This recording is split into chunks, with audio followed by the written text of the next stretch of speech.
Indonesia is an agricultural country, and Indonesia is blessed with a fertile land that can make our country produce so many agricultural materials. These are some examples of the agricultural products from Indonesia. But Indonesia turns out to have not been able to break away from dependence on imported products. Even some food commodities include in the row of the import routine each month Indonesia from other countries. In the period January until August 2013, Indonesia imported foodstuff, notes again, that should be produced from agricultural lands in the country. For examples, rice, meat, corn, etc. Unfortunately, the domestic demand is not proportional to the production, so the government had to open challenge imports from happening scarcity of food material that can hoist the selling price in the market.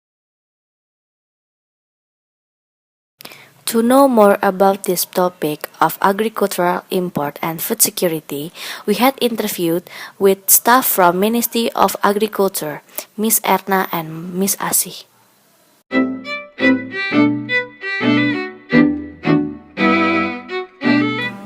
Kalau masih jelas masih, karena contohnya kalau dilihat di pasar baik tradisional maupun supermarket itu kan udah jelas lihat bentuk jeruk, apel gitu. Cuman tepatnya dari kapan itu tuh nggak ini ya, mungkin udah dari 10 tahun yang lalu ya langsung produk.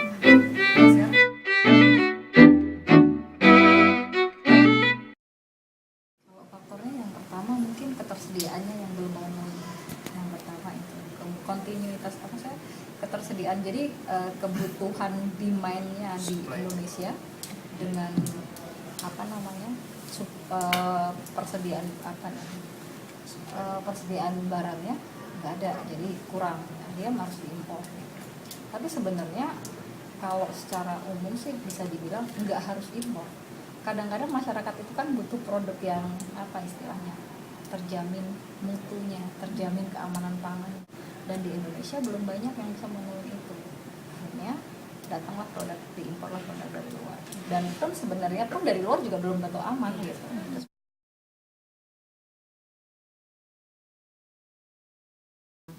Berlimpahnya produk impor di pasar tradisional bisa jadi karena itu karena politik dagang juga, karena di luar negeri mereka melakukan politik dumping misalnya dengan harga yang dikeluarkan lebih murah daripada yang di dalam negeri karena mereka melindungi petani misalnya.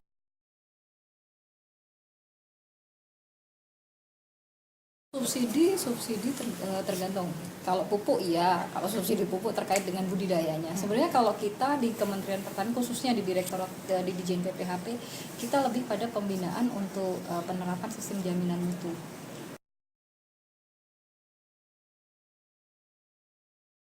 Dan kita di kebijakan pemerintah sendiri sekarang ini untuk terutama untuk produk buah-buah buah segar ya.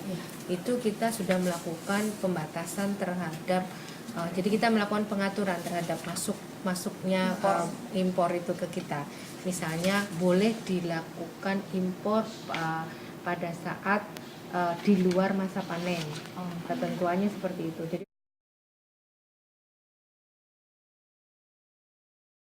kalau kehilangan sih enggak, artinya gini, cuman jadi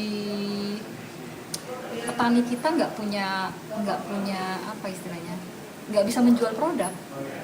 Kehilangan itu enggak, kalau kehilangan nggak, mungkin hanya berkurang aja.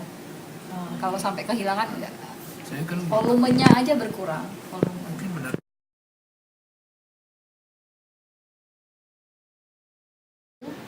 Kita harus punya standar. Kalau kita nggak punya standar, ya produk kita nggak bisa bersaing dengan produk yang dari negara lain terutama di ASEAN. From the interview that we've been done, we are going to show you our argument about agricultural sector and food security. We thought that the government should do leveling the playing field by reinforce and support the agricultural and food domestic product. Government should support our farmers too so they can make a high quality products. not only support, but paying more attention to our farmers and giving them some coaching to produce a good quality products. We think that import quota policy is one of many ways that government should do to prevent the domination of foreign product in our domestic market.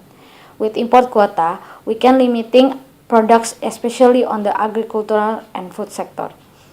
In the previous part of video that contain our interview, staff from Ministry of Agriculture have been said that the government had begun to move to limiting import from another country. For example, the government have been limiting on the entry of fresh fruit import to Indonesia. Related to the question that have been gave to us, we think that the free trade almost make our agricultural sector worse off and being undeveloped. We can see from our interview with the staff of Ministry of Agriculture that one factor of why we import agricultural sector products is because the availability of our agricultural products isn't enough to feed our own people. Yes, if we do free trade, we can fulfill the needs of our own people. However, our products will not be developed because in our own market, whether it's traditional or modern market, have been filled by the free trade products. With that condition, the volume of our agricultural products in domestic market will sagging. We must remember that not all the free trade products are safe and healthy. How about our food security? We think that our food security wouldn't lose if we can keep the food safety either from our own products or the foreign product. So, we hope this video can make our society, including us and you guys, to support more Indonesian products and start to love our own products instead of the import products. With appreciating and loving our own products, then we will respect the farmers who already produce a good domestic products and hope that they will increase and improve their work in the future.